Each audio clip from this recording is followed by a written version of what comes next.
할렐루야. 10월 8일 주일 예배에 오신 성도님들을 주의 이름으로 환영합니다.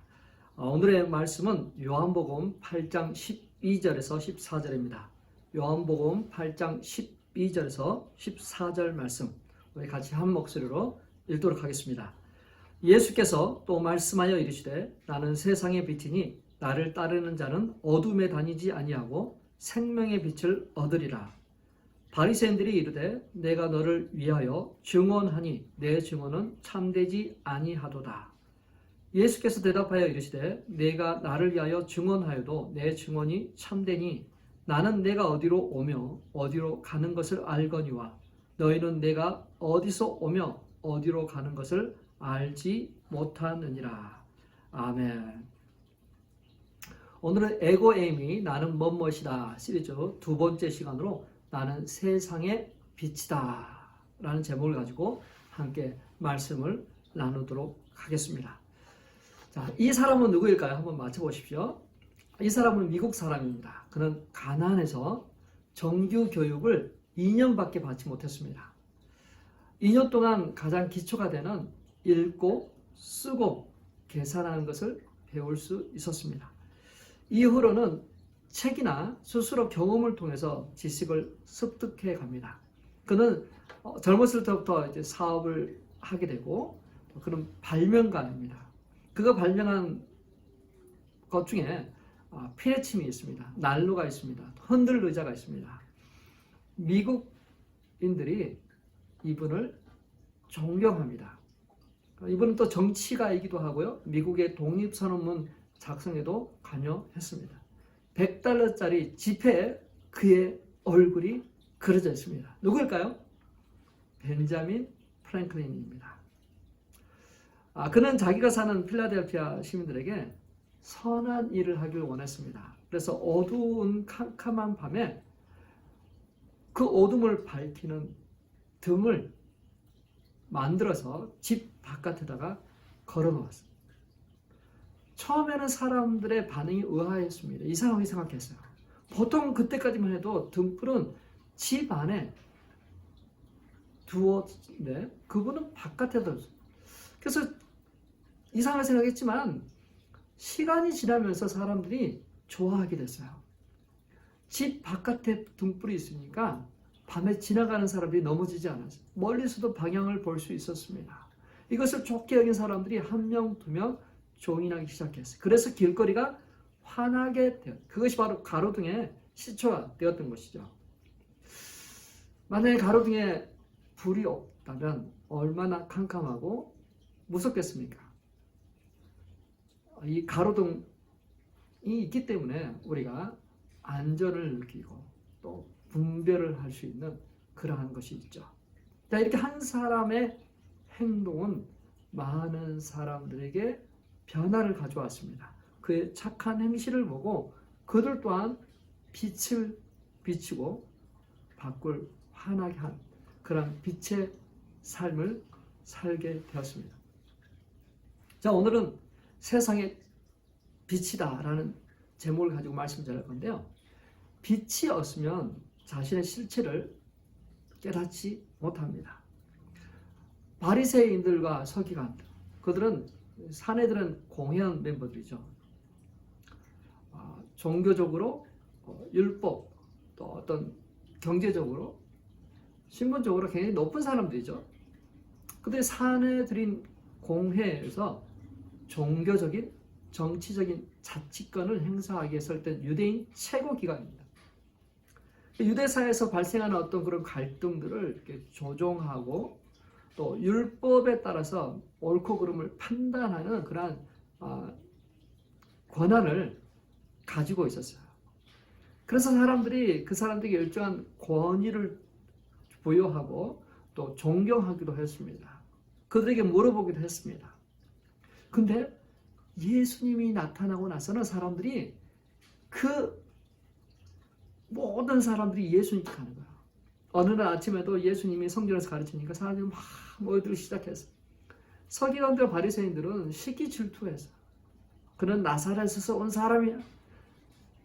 어려운 질문들로 예수님을 넘어뜨리려고 합니다. 예수의 약점을 찾아내려고 합니다. 근데 흠이 없어요. 예수님은 모든 말에 답을 하시고 그 말에는 권위가 있습니다. 지혜롭습니다. 여러 번 논쟁을 했지만 그들은 다 졌습니다. 예수님의 가르침은 정말 본질적이고 핵심적인 거였어요. 그렇게 예수님과 바리새인들, 서기관들은 대적을 하고 있었을 때 이 산헤드린 공회에 한 여인이 잡혀와요. 보통은 그 산헤드린 공회에서 재판을 합니다. 그렇지만 이 사람들이 생각했어요. 현장에서 가늠하다 잡혀온 이 여인을 예수님 앞에 세우고 예수님을 공격하자. 그래서 예수님이 성전에서 가르치고 있는데 그 가르치는 그곳 한 가운데 그 여인을 세웁니다. 이들은 공정하지 않았던 것 같아요. 보통 간음하다 보면, 간음이라는 것은 쌍방이 하는 거잖아요. 근데 여자만 데리고 왔어요. 남자는 안 데리고 왔습니다. 이들은 자신들의 어떤 목적을 위해서 한 사람만 데리고 온 것이죠. 자, 이 장면이 굉장히 유명한 장면이죠. 간음하다 잡힌 여인은 창피하게 있고 또 그 주변에 있는 사람들은 돌멩이를 들고 있는 그 장면. 오렌지 카운티 가든글로브에 가면 수종교회가 있습니다. 지금은 이제 수종교회라고 하지 않죠. 옛날에 수종교회였는데 지금은 카톨릭 교회가 그 건물을 사용합니다. 그 뜰에 이 동상이 있습니다. 간음하다 잡힌 여인과 그 여인을 돌로 치려고 하는 그 사람들의 동상이 그곳에 있어요. 굉장히 메시지가 있는 그런 동상이잖아요. 근데 실상은 다 죄인이죠. 들킨 죄인, 안 들킨 죄인. 안 들킨 죄인들이 그 여인을 정죄하고 죽이려고 돌멩이를 들고 있습니다. 오늘날 우리 사회가 그러지 않을까요? 오랫동안 언론인으로 25년 동안 근무했던 조정민 목사님이 자신의 과거를 돌이켜보면서 이렇게 이야기하는 거예요. 기자 생활을 하면서 바라보는 그 사람들은 어떤 비리가 있고 어떤 뭔가에 연루되어 있는, 뭔가를 감추고 있는 그런 사람들로 다 이게 보이더라고요. 그래서 그 사람들의 어떤 비리를 들춰내고 그들을 끌어내리는 그러한 일들을 했노라고 자신도 죄인이면서 그렇게 말하는 것을 들었습니다. 자, 예수님 앞에 가늠한 여인을 세워놓고 말합니다. 모세는 율법에 이러한 여자를 돌로 치라고 명합니다. 선생님은 무엇이라고 말하겠습니까? 참 곤란한 질문이죠. 근데 이 질문은 덫입니다. 어느 쪽으로 말하든지 걸려들게 돼 있어요. 만약 모세의 율법대로 돌로 쳐 죽이라고 하면 그들은 말할 것입니다. 내 이웃을 내 몸같이 사랑하라면서 어떻게 그렇게 말씀하실 수 있습니까? 만약에 돌로 쳐 죽이라고 그랬다면 그들은 예수를 고발했을 것입니다. 로마 사람들이 고발했을 거예요. 로마 법에 의하면 사람들을 죽이면 안 되거든요. 근데 예수님께서 만약에 그 여인을 돌로 치지 마라, 그렇게 말하면 그 율법을 부인한 거거든요.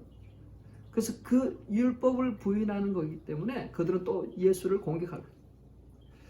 예수님은 그 두 가지를 다 이야기하지 않으셨어요. 그들이 원하는 그러한 쪽으로 대답을 하지 않았어요. 예수님만이 방법으로 그 모든 덫에서부터 빠져나갈 수 있었던 것입니다. 자, 그들의 의도는 예수님을 곤란하게 하는 거예요. 그래서 예수님은 그 의도를 아시고 땅에 주저앉아서 손가락으로 무언가를 쓰고 있습니다. 무엇을 썼을까요? 참 궁금하죠. 성경은 기록하지 않고 있어요. 무엇을 썼는지 기록하지 않고 있습니다. 근데 이 하나님의 손가락, 이게 구약 성경에도 또 나오더라고요. 다니엘서에 나옵니다. 바벨론 왕, 마지막 왕인 벨사살 왕이 잔치를 크게 벌립니다. 예루살렘 성전에서 탈취해온 성전 기물을 꺼내서 금잔, 은잔, 그런 그릇들을 막 사용해서 막 잔치를 벌이고 있어요. 하나님을 경배하고 높이기 위해 사용되어야 될 그 기물들이 자신의 유익을 위해서 지금 막 쓰고 있는 거예요. 그때 하나님의 손이 나타나서 그 대리석에 뭐라고 쓰는 거야. 무슨 말인지 몰랐지만 이 벨사살 왕은 너무 놀라서 다리에 힘이 풀렸다고 기록하고 있어요. 자, 이 말을 다니엘이 해석합니다. 메네 데겔 우바라시. 뜻은 뭐냐면 하나님께서 확실히 계수하시고 저울에 달아보시는 분이며 그래서 찢어 심판하시겠다는 뜻입니다. 엄청난 말이죠. 아마 예수님께서 땅바닥에 손가락으로 아마 메네 데겔 우바라시라고 썼을 수도 모르겠어요.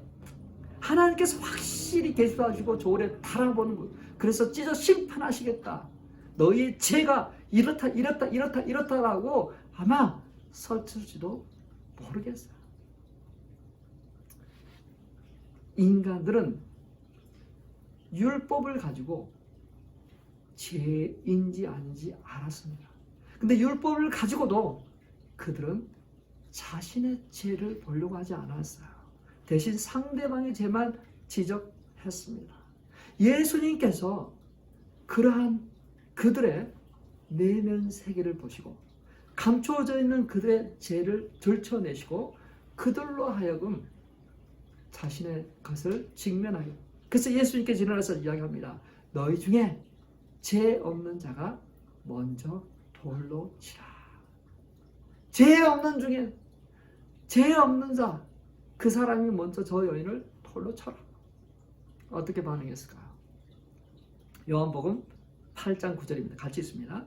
그들이 이 말씀을 듣고 양심의 가책을 느껴 어른으로 시작하여 젊은이까지 하나씩 나가고 오직 예수와 그 가운데 섰던 여자만 남았더라. 양심이 죄를 깨닫게 하고 죄를 억제하는 기능을 했지만 그럼에도 불구하고 양심이 벨소리를 내도 타락한 육체는 멈추지 않았어. 돌이키지 않았어. 근데 예수 그리스도가 그들에게 임하고 그들의 죄가 기억나고 보여줄 때 그들은 떠날 수밖에 없었어.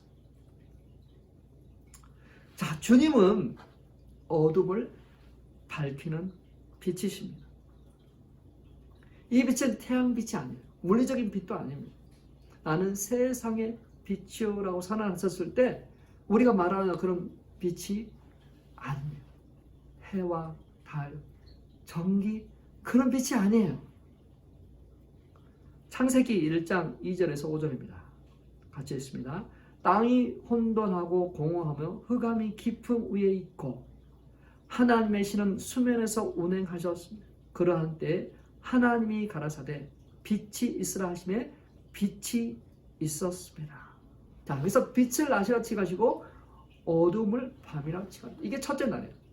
자, 이 빛은 시간과 공간의 지배를 받지 않아요. 자, 우리가 알고 있는 하늘의 해와 달, 별은 넷째 날에 지음받았어요. 넷째 날에 지어졌고 이걸 밤이라 하고 낮이라 하고 이거는 시간, 24시간이라는 시간 또 공간의 지배를 받는 거죠. 첫째 날에 지어졌던 빛하고 넷째 날의 빛하고는 다른 빛이에요. 해와 달이 없어도 빛은 존재합니다.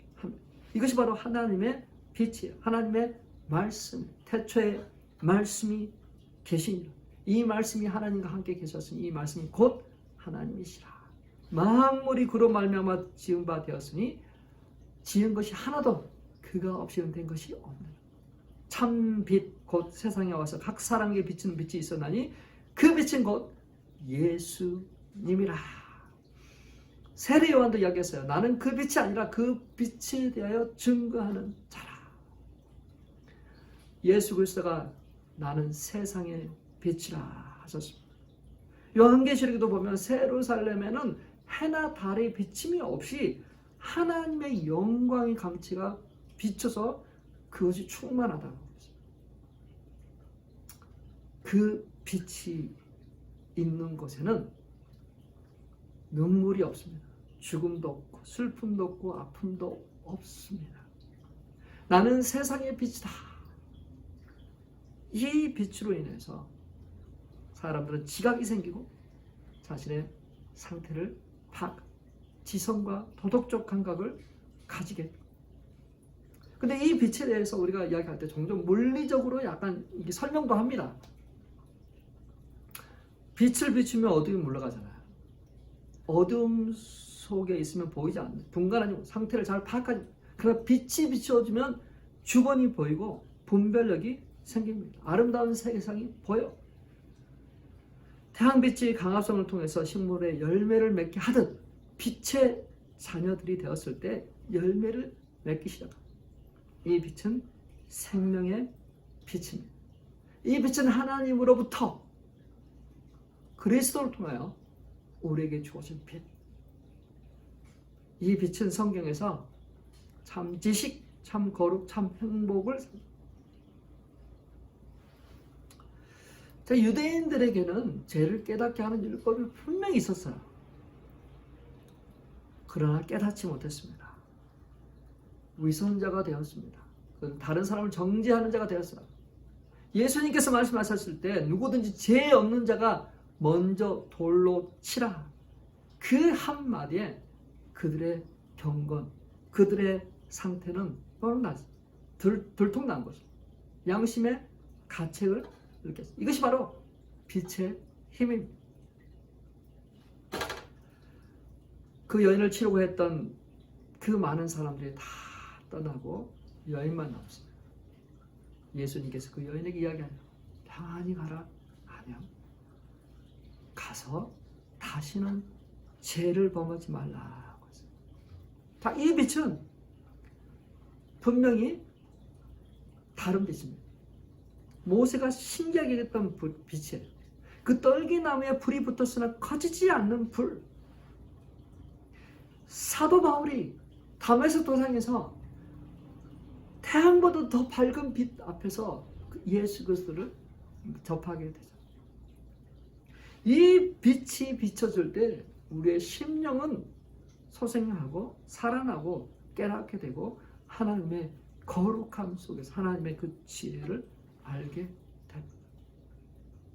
이 생명의 빛으로 인해서 우리는 살아납니다. 질병이 치유됩니다. 고통이 사라집니다.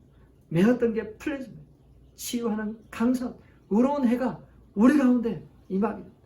이 세상은 죄와 어둠으로 가득 차 있지만, 그래서 부정적인 생각과 두려움으로 가득 차게 하지만 주님의 빛이 우리 가운데 임하면 그 모든 것으로부터 자유케 되고 희망으로 가득 차게 됩니다. 이 빛을 받으시길 바랍니다. 이 빛을 소유하시길 바랍니다. 생명의 빛을 따르는 자는 어둠에 다니지 아니합니다. 예수님께서 또 말씀하시기 이르셨어요. 나는 세상의 빛이니 나를 따르는 자는 어둠에 다니지 아니하고 생명의 빛을 얻으리라. 자, 믿고 따르면 생명의 빛을 얻습니다. 영생을 얻습니다. 자, 따른다는 말은 예수를 믿고 의지한다는 말이죠. 그의 교훈을 따른다는 거죠. 그분을 나의 구세주로 알고 그분께 나의 모든 걸 맡기는 것이죠. 사랑하는 성도 여러분, 세상의 빛 되신 주님을 따르는 저와 성도님 되시길 바랍니다. 이제는 주 안에서 빛이라. 빛의 자녀들처럼 행해라. 빛의 열매는 착함과 의로움과 진실함입니다. 마태복음 5장 14절 16절까지입니다. 같이 읽습니다. 너희는 세상의 빛이라. 산 위에 있는 동네가 숨겨지지 못할 것이요 사람의 등불을 켜서 말 아래에 두지 아니하고 등경 위에 두나니 이러므로 집안 모든 사람에게 비치느니라. 이같이 너희 빛이 사람 앞에 비치게 하여 그들로 너희 착한 행실을 보고 하늘에 계신 너희 아버지께 영광을 돌리게 하라. 자, 우리가 빛이기 때문에 우리에게는 사명이 있어요. 역할이 있습니다. 우리는 세상의 빛, 사람들이 잘 보이는 곳, 어둠을 밝혀야 될 그러한 삶. 사람들이 너희 착한 행실을 보고 하나님 아버지께 영광을 돌리게 해라. 자, 실제적이어야 되겠죠. 우리가 빛이다라고 할 때 그럼 그 빛이 어떻게 삶 속에서 나타나느냐? 실제적이어야 됩니다. 책에서 본 내용인데요. 5살짜리 아이들이 같이 햇빛을 쬐고 소꿉놀이를 하고 있습니다. 서로 이야기를 하는 중에 나는 커서 뭐가 될 거야 서로 이야기를 합니다. 근데 다 이야기했는데 마지막 한 애가 이야기를 안 하고 있는 거예요. 그 친구들이 야, 너 빨리 해. 너 뭐가 될 건데.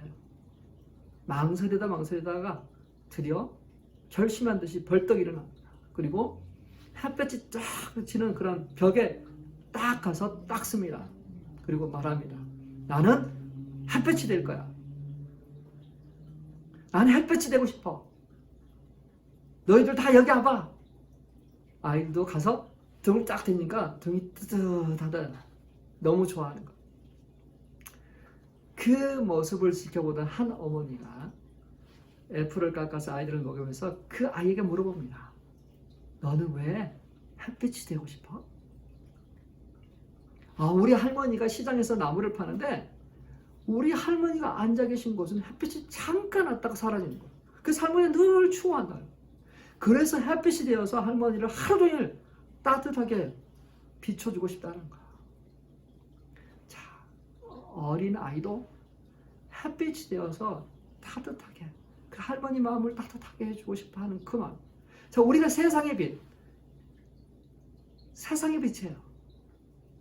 우리는 어떻게 사람들에게 따뜻하게 해줄까요? 종교적인 열심과 행위로는 그렇게 못합니다. 사랑의 주님, 세상의 빛 되신 주님을 우리 안에 모시고 우리가 살아갈 때 그 주님의 그 빛이 사람들을 비치게 될 것입니다. 너의 착한 행실을 통해서, 우리의 말과 언어를 통해서, 우리의 삶을 통해서 사람들이 보아야 되는 거죠. 자, 우리는 어떤 삶을 살아야 될까요? 나는 세상의 빛이다. 우리가 주님과 연합된 우리도 고백해야 됩니다. 우리는 세상의 빛입니다. 어둠을 밝히는 세상의 빛입니다. 그 어둠을 밝히기 위해서 때로는 양초처럼 자신을 희생해야만, 자신의 것을 소모해야만 돼요. 그래야만 불을 밝힐 수가 있어요. 세상이 빛 된다는 것은 사람들이 다 보는 그 자리에 있어요. 그래서 부담스럽기도 하죠. 그러나 크게 그것을 통해서 하나님께 영광을 돌릴 수 있고, 그것을 통해서 어두운 지역 사회를 섬길 수 있고 밝게 할 수 있고 변화시킬 수가 있는 거죠. 사랑하는 성도 여러분, 우리는 전에는 어둠이었지만 이제 주 안에서 빛입니다. 빛의 자녀로 살아가는 저와 우리 성도님 되시길 바랍니다. 빛의 열매는 의로움과 정직함과 착함과 그런 것들이 나타나야 되죠. 너희 착한 행실로 하나님께 영광을 돌리게 하라. 우리 그러한 삶 살아볼 수 있을까요? 그러한 사람 살았으면 좋겠습니다. 우리 그러한 삶으로 열매 맺는 그러한 저와 우리 성도님 되시길 주님의 이름으로 축원합니다. 우리 같이 적용 찬양 하시겠습니다.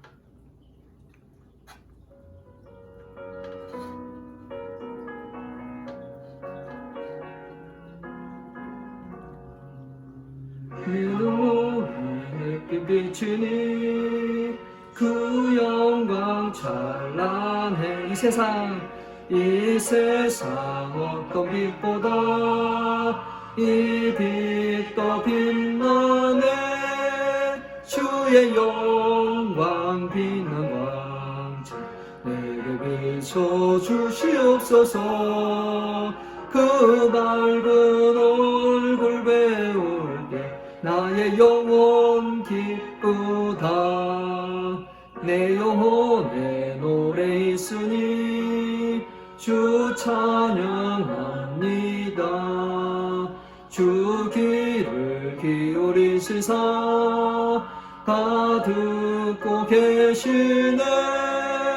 주의 영광 빛난 광채 내게 비춰 주시옵소서. 그 밝은 얼굴 배울 때 나의 영혼 기쁘다. 내 영혼에 봄날 되어서 주 함께 하실 때 그 평화 내게 깃들고 주 은혜 꽃피네. 주의 영광 빛난 광채 내게 비춰 주시옵소서.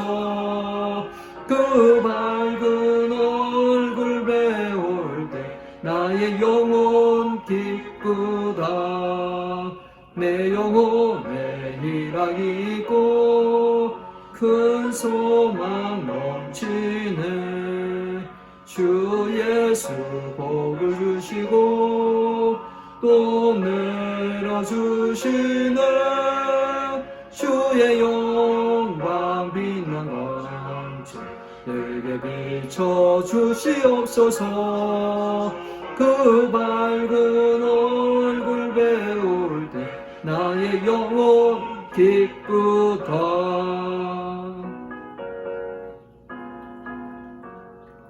우리 말씀 기억하시면서 기도했습니다. 나는 세상의 빛이라고 했습니다. 우리가 세상의 빛으로서의 삶을 살아갑니다. 우리 주님의 빛이 비출 때 모든 어둠은 물러가고 모든 병들은 사라질 것이고 모든 두려움은 사라질 것입니다. 그곳에 대신에 우리 주님께로부터 오는 진리와 기쁨과 사랑으로 소망으로 가득가득 채워질 것입니다.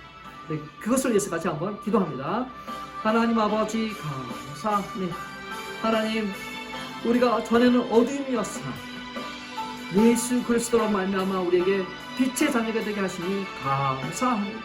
빛의 자녀로서의 삶을 살게 하여 주시옵소서. 빛의 자녀로서 아버지 하나님, 우리가 아버지 하나님 세상에 빛을 바랍니다. 아버지 하나님 착한 행실을 아버지 하나님 그들에게 비치며 하나님 아버지께 영광을 돌려 나가는 그런 저희의 삶대로 하나님 인도하여 주옵소서. 나는 빛이 되고 나는 햇볕이 될래 5살짜리가 고백한 것처럼 우리 또한 빛이 되어서 이 어두운 세상을 밝히고 아버지 하나님 춥고 두렵고 무서워하는 자들에게 아버지 안심이 되고 따뜻하게 하고 그들에게 소망을 가지게 하는 그러한 자들로 하나님 인도하여 주옵소서. 어두워 캄캄을 가지 못하는 그 길을 아버지 하나님 빛을 비추는 말미암아 사람들이 그 길을 갈 수 있도록 아버지 돕고 섬기는 자들로 인도하여 주시옵소서. 하나님, 바리새인과 서기관들은 율법을 가지고 있었지만 사람들은 양심을 갖고 있었지만 그 율법이 양심이 하나님 앞에 결코 온전하지 못하고 있습니다. 그들은 역시 죄가 있었고 위선자의 삶을 살았습니다. 그러나 빛이 비쳤을 때 그들은 그 모든 것에서부터 벗어나 자유 가운데 새로운 삶을 살 수 있었습니다. 오 주님, 우리 가운데 오십시오. 주님께서 아버지 하나님 생명의 빛으로 우리 가운데 오셔서 아버지 하나님 우리에게 영생을 허락하시고 또 우리에게 소명을 더하여 주시고 아버지 하나님 세상의 빛으로서 이 땅에 소명 갖고 살아가는 저희들도 인도하여 주옵소서. 하나님, 이제 우리가 세상의 빛으로 살기를 원합니다. 하나님의 거룩한 자녀의 빛으로 살기를 원합니다. 주여 역사하시고 도우시고 인도하여 주셔서 우리 하여금 세상을 밝히는 빛의 삶 살아가도록 인도하여 주시옵소서. 살아계신 예수 그리스도의 이름으로 기도 올려나이다. 아멘. 아멘. 우리 신약 성경 통독하고 있습니다. 지금 마태복음 읽어가고 있는데요. 꼭 이제 한 해 얼마 남지 않았습니다. 우리 신약 성경 통독하시고 주님께 나아갔으면 좋겠습니다. 네, 다음 주에 뵙겠습니다.